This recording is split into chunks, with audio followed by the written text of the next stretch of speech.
Bawang putih juga dikenal sebagai mawar yang berbau, telah digunakan sebagai obat selama ribuan tahun. Makan bawang putih untuk meremajakan tubuh dan meningkatkan stamina. Tentara di pasukan Yunani dan Romawi menelan bawang putih sebelum dan selama pertempuran.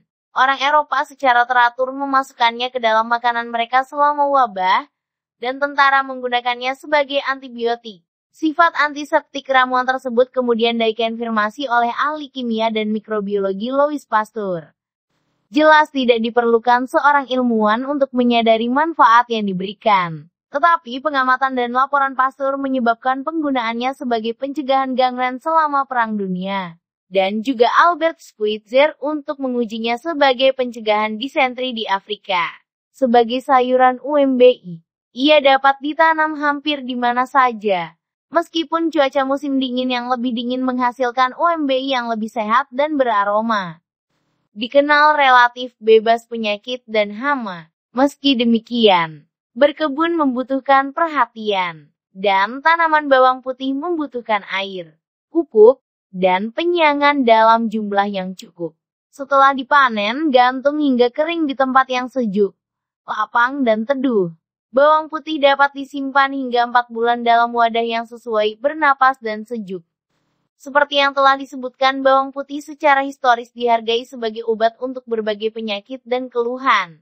Saat ini, konsumsi bawang putih sangat dianggap sebagai pencegahan terhadap penyakit jantung, tekanan darah tinggi, dan stroke, dan dianggap sebagai bahan penting dalam banyak rencana diet.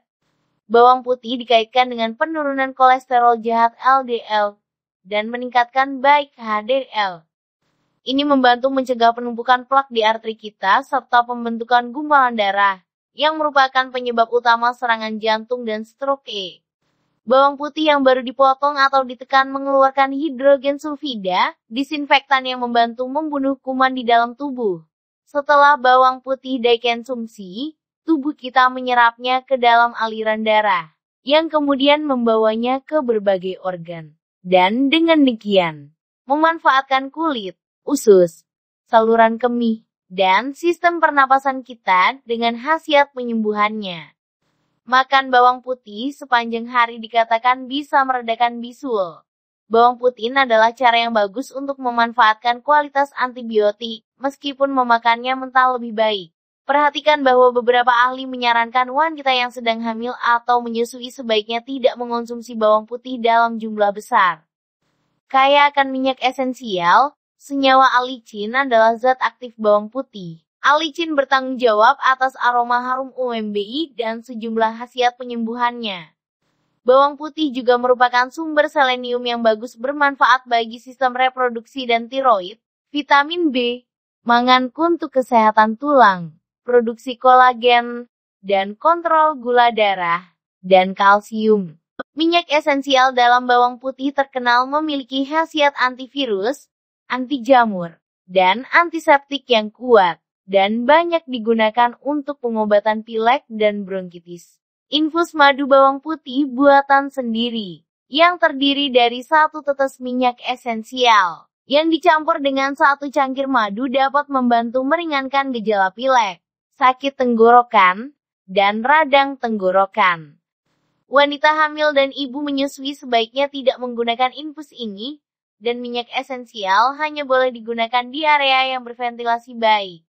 Dan jika Anda mengikuti diet FODMAP rendah, bawang putih tidak boleh dikonsumsi karena ini adalah jenis oligosakarida yang menyengat. Bawang putih memiliki bau yang menyengat secara alami. Minyak esensial tidak terlukiskan dan dengan cepat memenuhi ruangan, dan aromanya tidak menyenangkan. Jauhi umbi yang lembut saat disentuh atau yang mengandung bintik hitam. Penting untuk diingat bahwa bawang putih kehilangan sifat antibakterinya ketika sudah tua atau dimasak. Untuk memaksimalkan manfaat kesehatan, potong siung bawang putih mentah menjadi potongan-potongan kecil dan tambahkan ke makanan favorit. Berikut seperti dilansir Foodal.com.